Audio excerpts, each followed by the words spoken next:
Chers amis, bonjour. La question est de savoir pourquoi doit-on jeûner? Qu'est-ce que le jeûne apporte véritablement? Quelle est la raison profonde du jeûne? Parce que jeûner sans en connaître la raison, c'est plus une mitzvah, hein, c'est une punition. Et on prend ça de manière très difficile. Et on se dit qu'il va falloir encore jeûner. Ça va être épouvantable. Alors que quand on connaît la raison des choses, alors bien sûr, ça prend une toute autre tournure. Écoutez ce que nous dit Rabbeinu. Qui, à l'idée, bien sûr, on va parler des 4 jeunes, à l'idée Chorban, la Galout, Nafla Malchut de Kedusha, Venimsar Malchut Leakum, Vealken Mitanim.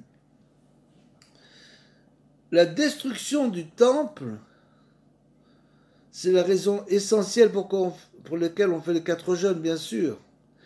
La destruction du temple et l'exil qui a suivi la destruction du temple, bien sûr, puisqu'en fin de compte, après que le temple ait été détruit, les Juifs sont partis en exil. Et donc, cette destruction du temple et cet exil, Nafla, qu'est-ce qu'elle s'est entraînée? Ça a entraîné que la Malchut, la royauté juive, puisque nous devons être le phare des nations, nous devons éclairer les nations de notre connaissance et de notre foi. Cette royauté-là, qui était la royauté de la sainteté, Nimsar Malchut Akum, est tombée entre les mains des nations. Nous avons perdu notre statut. C'est une chose extrêmement profonde qu'il faut comprendre. Ve'alken mitani, mais c'est pour ça qu'on jeûne. La première raison pour laquelle on jeûne, c'est parce qu'on fait une réparation, on répare la royauté juive dans le monde. Donc tout celui qui veut commencer à réparer la malchoute, la royauté dans le monde, doit jeûner, doit se lier au peuple d'Israël qui va jeûner ce même jour. Cette personne devient donc responsable, prend ses responsabilités en tant qu'individu faisant partie d'un peuple. Cette chose-là va nous lier entièrement au peuple d'Israël et bien sûr à la réparation de tout ce que nous avons subi. Qui a lié à Tanit, Nitale Emouna. Parce que, nous dit Rabbeinu, grâce au jeûne, la foi s'élève. Le jeûne a une capacité, on va le voir, de transformer la personne. S'il prend ça comme une réparation spirituelle, alors bien sûr que ça va élever la personne. C'est plus une punition de jeûner. Mais au contraire, on va devenir comme les chassidim du temps de Rabbeinu, ou tous les chassidim, qui attendaient avec impatience les jours de jeûne. Vous vous rendez compte d'une chose pareille?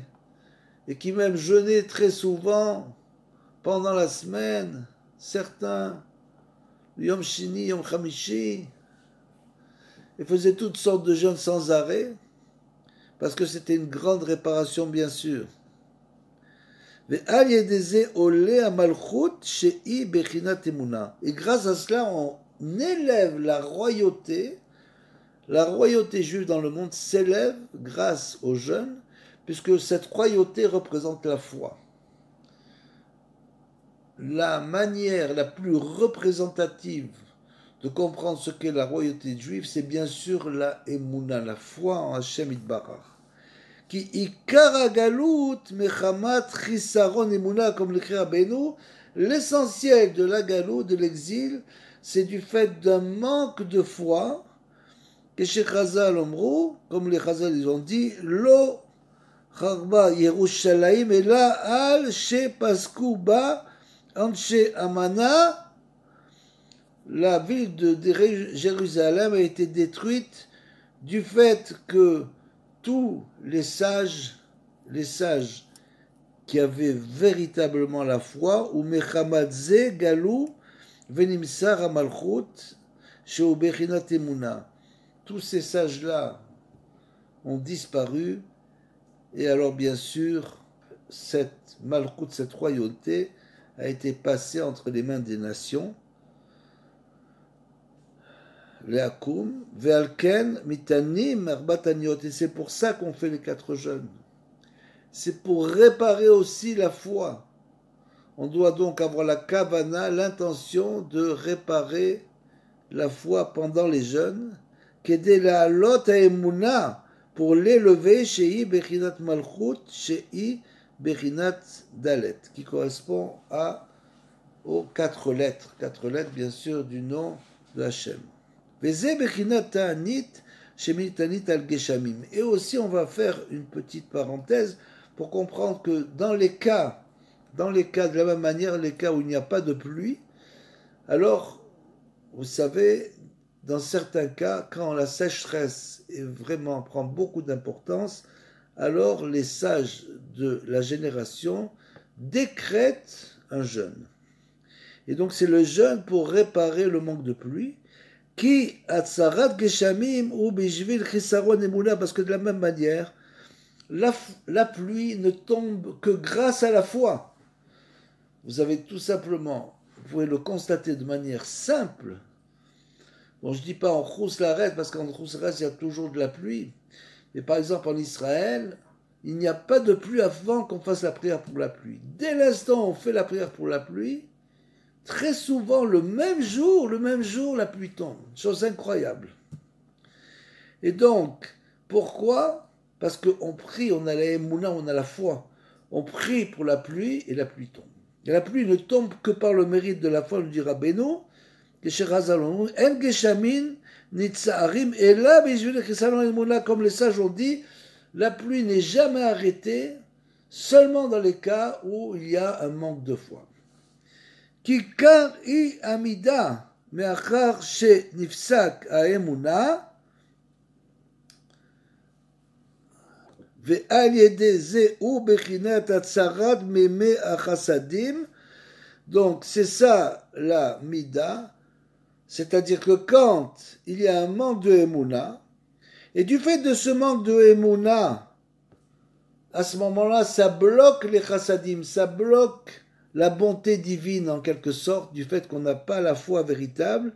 Kikshe nirsar ha'emuna, az bevadai adibur begalut. Et bien sûr, dès l'instant où on n'a plus la foi, notre parole part en exil. On n'arrive plus à parler, on n'arrive plus à s'exprimer, on n'arrive plus à prier. Vegalut adibur ou bechinat nachach groni she'e bechinat yepshut. Et donc, quand le dibour, quand la parole est en exil, en quelque sorte, la gorge se dessèche, on ne peut plus parler. Ve'alken ba ha'onesh al yedei atzarat mimei hageshamim sheyu yevshut razve shalom. Et alors, bien sûr, du fait qu'on n'a plus de parole, on a la gorge sèche, on ne peut plus exprimer notre foi, prier, à ce moment-là vient la sécheresse. Ve'al yedei atzarat geshamim ba ra'av. Et à cause du manque de pluie vient la pauvreté et la disette. Chas v'shalom, she'u gamken midat keleged midah, et ça aussi c'est mesure pour mesure, al shenaflu leta'avot achila, du fait que, tout ça pourquoi ? C'est parce qu'on est tombé on a perdu la foi, et tout celui qui perd la foi, il tombe dans quoi ? Il tombe dans les désirs exacerbés, notamment le désir de manger sans arrêt, ta'avot achila, la goinfrerie. Qui keshe'en emuna az mitgabrot ata'avot achila, parce que quand on perd la foi, alors se développe le désir chez l'homme de manger outre mesure. Chas v'shalom ve'en a malachim merorerim. C'est-à-dire que à ce moment-là, la nourriture n'est plus triée. En amaachalim vevorarim, ve'alken atikun ve'al kolze utanit. Et c'est pour ça qu'on jeûne, pour réparer aussi le fait d'être tombé dans le désir exacerbé de manger, et donc ça va aussi réparer cela. Et grâce à ça, on arrive à briser ce désir de manger outre mesure. Et grâce à cela, on mérite la foi. Donc, le fait aussi d'arrêter de manger pendant une journée a un effet sur le nefesh, bien sûr. Et donc, grâce à ça, on retrouve notre foi. Zorim le emuna, va'aliedeze, choser agashamim. Et grâce à cela, la pluie revient. Qui aïedetanid mamshichim meme achasadim. Parce que grâce au jeûne, on arrive à continuer les chassadim, la bonté divine, à faire redescendre la bonté divine sur terre. Vechen alken, Sarah shelotavo beta anim. Et donc, pour éviter tous ces problèmes, on jeûne mitanim.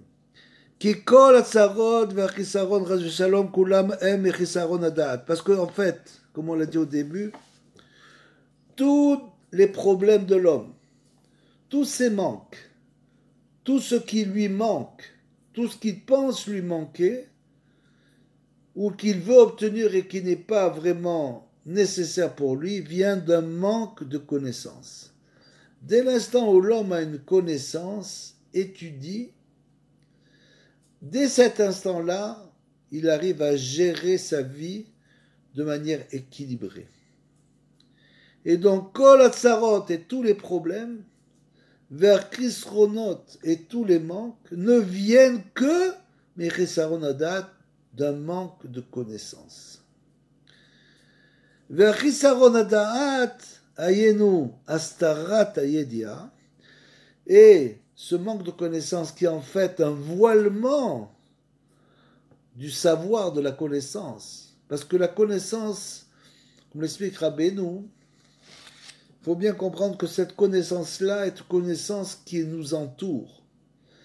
Dès l'instant où l'homme étudie, il va faire rentrer à l'intérieur de lui cette connaissance, cette ormakif, c'est une lumière entourante, et va le transformer en ornimi, c'est-à-dire que ça va rentrer à l'intérieur de lui, il va acquérir donc une nouvelle connaissance. Quand vous écoutez ça maintenant, par exemple, si vous n'avez jamais entendu des choses pareilles, vous avez appris une nouvelle chose. Donc cette connaissance qui était entourante, maintenant vous l'avez acquise, elle est rentrée à l'intérieur, et dès cet instant-là, l'homme reçoit une nouvelle connaissance entourante, nouvelle omakif, qu'il va, dès l'instant où il va continuer à étudier, faire rentrer à l'intérieur, et c'est comme ça toute la vie qu'on fait rentrer, on acquiert comme ça toutes les nouvelles connaissances sans arrêt. Donc dès l'instant où l'homme a cette connaissance, acquiert cette connaissance, qu'il étudie, qu'il commence à s'asseoir, qu'ova etim la Torah, qu'il fixe des temps d'études, dès cet instant-là, l'homme chaque fois va augmenter de niveau, il va comprendre des nouvelles choses qu'il n'avait pas apprises auparavant. Et c'est ça la connaissance. Donc l'homme sans arrêt va étudier. Mais vous allez me dire, il y a tellement de choses à étudier, comment j'ai pas le temps, je peux pas, c'est impossible, je peux pas comprendre tout ça. C'est trop pour moi, c'est trop. On te demande pas de savoir, de tout connaître. On te demande simplement d'essayer. C'est tout ce qu'on te demande. C'est-à-dire, on te demande de fixer des temps d'études. Tu vas fixer, par exemple, 1 heure par jour d'études de Torah. Et pendant cette heure-là, tu vas étudier. Donc, tu vas faire petit à petit rentrer de nouvelles connaissances. Maintenant, juste le fait de fixer ces temps d'études, de te mettre à l'étude, de commencer à prendre des bonnes décisions, cette chose-là, c'est comme une chaîne. On ne te demande pas d'arriver au bout de la chaîne. Cette chaîne, elle est infinie. Donc, où tu en es au niveau de cette chaîne-là. Tu as aujourd'hui un maillon, demain tu vas mettre un autre maillon, c'est tout ce qu'on nous demande. On ne nous demande de pas savoir, on ne nous demande pas de savoir tout ce qui est écrit dans les livres, c'est impossible. Et donc, comme je l'ai entendu d'ailleurs, c'est quelqu'un qui voulait étudier la Torah, qui avait fait tchouva, qui dit « Je vais étudier une année comme tous les Baal tchouva. Oui, une année, ça me suffira pour comprendre la Torah. » Et à la fin de l'année, on lui a demandé alors « Où tu en es ?» Il dit « j'ai mis une année pour comprendre que je ne savais rien. » Donc, ça veut dire on n'est pas obligé de tout comprendre. On n'est pas du tout obligé de comprendre, on est simplement obligé d'étudier. C'est tout. Donc, Chesaron Ada'at ayenu Astarat ayedia, et donc celui qui n'étudie pas, la connaissance lui est voilée, elle reste entourante, elle ne rentre jamais à l'intérieur. Veu bechinat Chesaron emuna, alors à ce moment-là, il perd la foi. Qui Ikar talui be'emuna, parce que l'essentiel c'est la foi. Qu'est-ce qui t'amène à étudier? C'est la foi que Hachem existe dans ce monde et que tu veux comprendre la parole d'Hachem. Donc à partir de là, tu vas fixer des temps d'études, tu dis je veux comprendre ce que Hachem veut de moi dans ce monde. Quel est mon tafkid? Quelle est véritablement la raison pour laquelle je suis venu dans ce monde? Donc pour cela, il faut étudier. Donc Ikar Talui Be Emuna, tout ça c'est la foi qui te permet de le faire. Kesheyesh emuna beshlemut, karaoui beHashem itbarach, az kol chisronot betelim.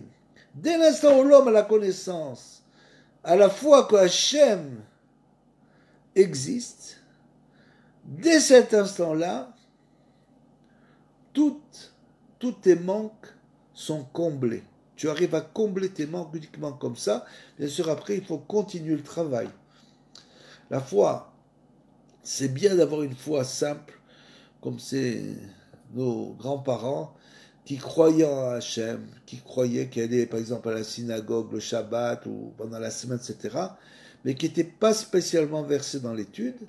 Mais nous, on doit continuer ce travail et être plus versés dans l'étude. Dès l'instant où une personne à la fois en Hachem et fait les mitzvot. Même s'il n'étudie pas, il a le niveau de la foi. Donc il croit vraiment à Hachem. Mais il n'a pas de niveau, il n'a pas atteint de niveau d'étude. Dès l'instant où on commence à étudier, à ce moment-là, on s'élève, bien sûr. Et donc, grâce à ça, on arrive à éliminer tous nos manques, Betelim, qui Yodim, Sheakol Hashem Itbarach, parce qu'on sait que tout vient d'Hashem Itbarach. Donc, dès l'instant où l'homme comprend cela, qu'il a la foi à Hachem, il veut acquérir la connaissance, commencer à acquérir la connaissance. Dès cet instant-là, à ce moment-là, on annule tous nos manques. Bien sûr, c'est un travail très long, mais déjà, on est, comme on l'a dit, on est accroché à ce maillon qui est accroché à toute cette chaîne. Donc, sans ce maillon-là, la chaîne n'a plus d'existence. Donc, nous, on s'accroche à ce maillon-là et on va monter de niveau tous les jours. Nimsa, Sheachisaron en mechisaron emuna, chisaron odat. Et donc, le manque, c'est un manque de foi et un manque de connaissance, bien sûr. Ve'alken atikun laze tanit. Et c'est pour ça qu'on jeûne. Pourquoi? Parce que grâce à du fait que pendant le jeûne, on va annuler les pulsions corporelles. Quand une personne jeûne, c'est un effet immédiat. D'ailleurs, c'est un effet qui est assez incroyable. C'est un effet même psychologique. C'est-à-dire que, par exemple, il se peut qu'une personne se lève le matin, il y a un jeûne.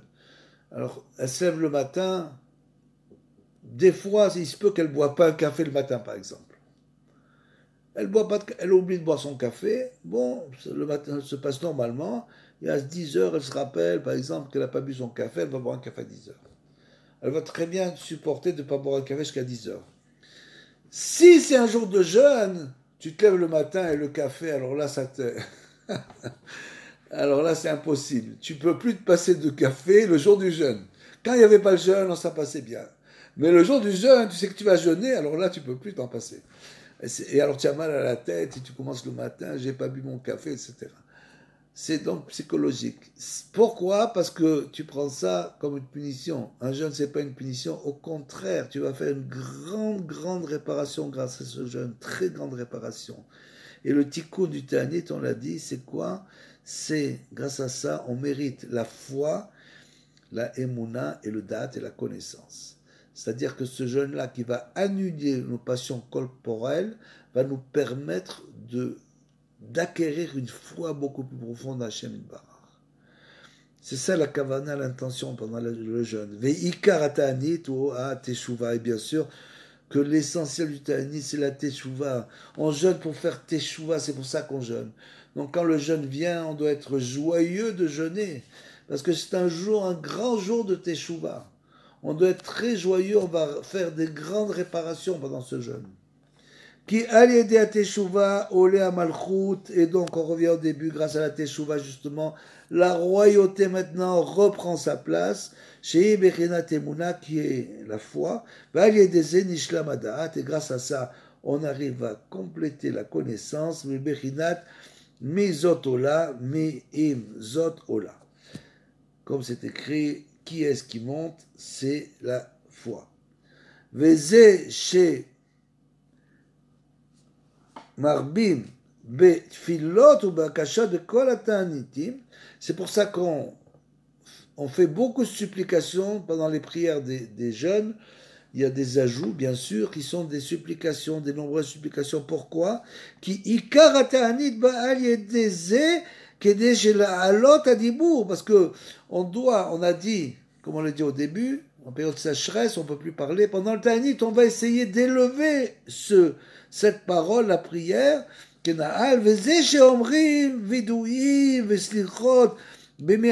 pour ça qu'on dit beaucoup de supplications pendant les jours de Ta'anit, qui aliédé à Ta'anit, Zorchim, les Simcha, parce que grâce à ce Ta'anit, normalement, on doit mériter finalement la joie d'être joyeux, de pouvoir faire ces grandes réparations, mais Bechinat, Simchinu kimot anitenu, comme tu vas nous réjouir comme au temps où nous jeûnions, aliédé à Simcha, yecholim, les idvadot, et grâce à ça, on peut faire le vidouille véritablement, mais bechinat, ça sonne le Simcha, imc ba, toda ve kol zimra.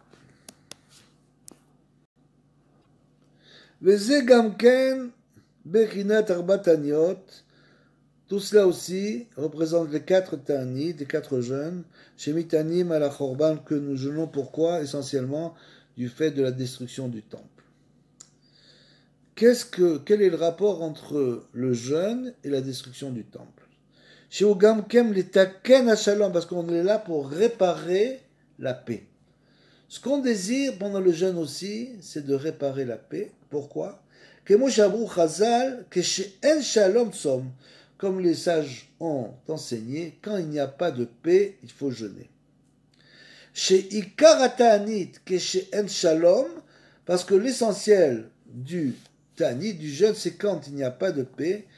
Ki lo charba d'Yerushalem ela b'ishvil sinat chinam, comme les sages ont enseigné, parce que on le sait très bien que Jérusalem, le temple n'a été détruit qu'à cause de la haine gratuite. C'est pour ça que le temple a été détruit. Une petite parenthèse pour dire, bien sûr, dans l'âme Israël, il y a des gens qui jeûnent, il y a des gens qui ne jeûnent pas. Mais on n'est pas là pour faire le compte des autres. On a suffisamment de problèmes avec nos comptes personnels pour en plus parler des autres. Les autres, il faut prier pour eux qu'ils fassent teshuva. C'est tout. Uniquement pour qu'il y ait la paix, il faut prier que tout l'âme Israël fasse teshuva. C'est ça qu'on doit faire. On n'a rien à dire sur les autres. Rien du tout.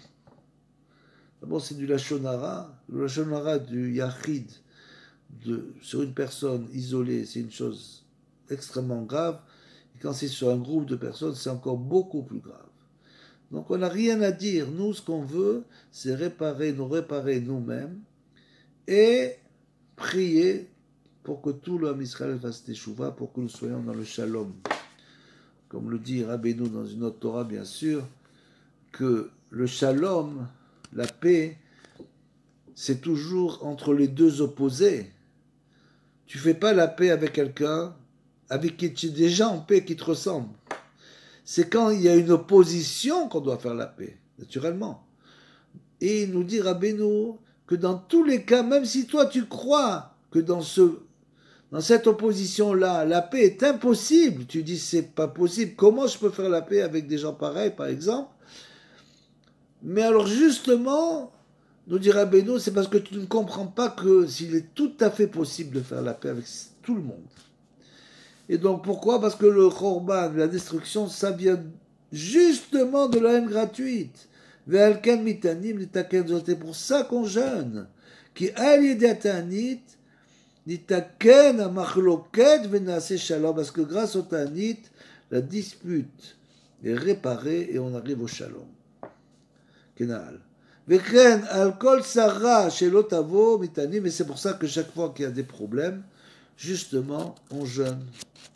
Parce que, en quelque sorte, on a aussi une part dans ces problèmes. On ne peut pas toujours accuser les autres en dire tout vient des autres et nous on est blanc comme neige. On a une part aussi dans ces problèmes, donc on jeûne pour aider à régler les problèmes. Ki kol asarot v'achisronim chas v'shalom em bechinat machloket, parce que tous les problèmes du peuple juif et tous les manques viennent bien sûr des disputes, c'est évident. Ki kol ma she'u neged rason à Adam ou bechinat machloket, parce que tout ce qui est contre la volonté de l'homme, ça représente la dispute. Ça veut dire quoi? Ça veut dire que même une personne est en machloket, en dispute avec elle-même. Pourquoi? Parce qu'elle veut, par exemple, acquérir un objet. Elle veut acquérir cet objet, mais elle a du mal, elle n'arrive pas à l'acquérir, et alors elle souffre. Elle continue à travailler pour acquérir ça. Et c'est en quelque sorte une dispute avec elle-même.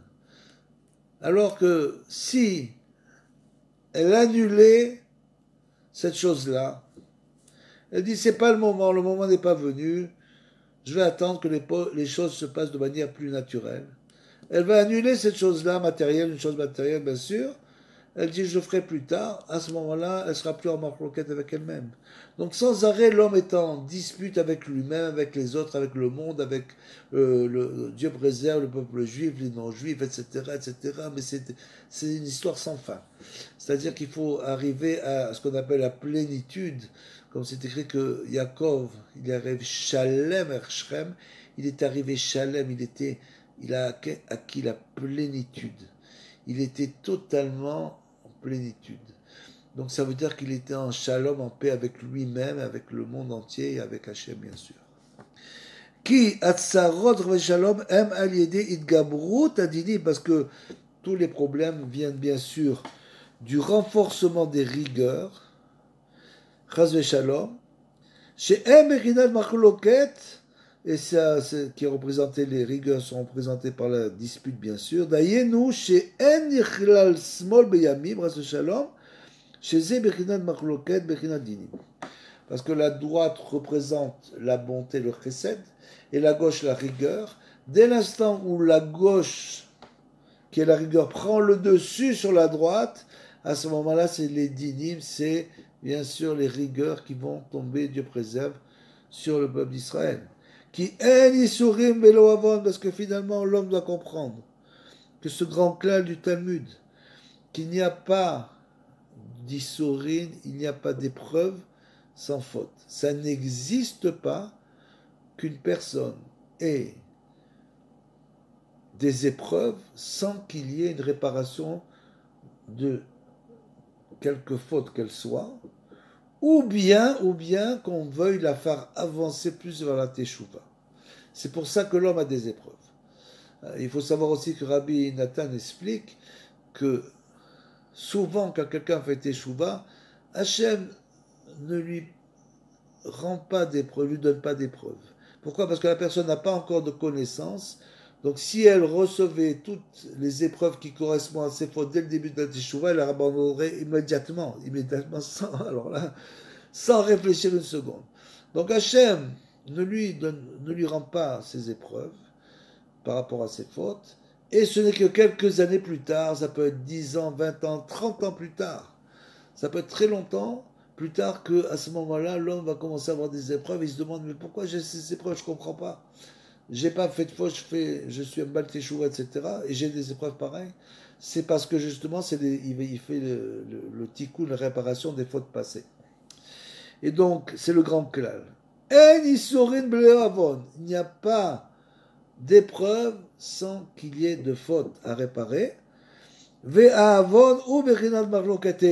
La faute, c'était bien sûr du fait d'une dispute, c'est-à-dire, comme on l'a expliqué auparavant, qui ikar yenikat asitra chara vayatzara ou mimachloket, parce que l'essentiel du mauvais penchant de l'homme et des forces du mal, c'est justement de prouver, de donner la dispute, de provoquer la dispute.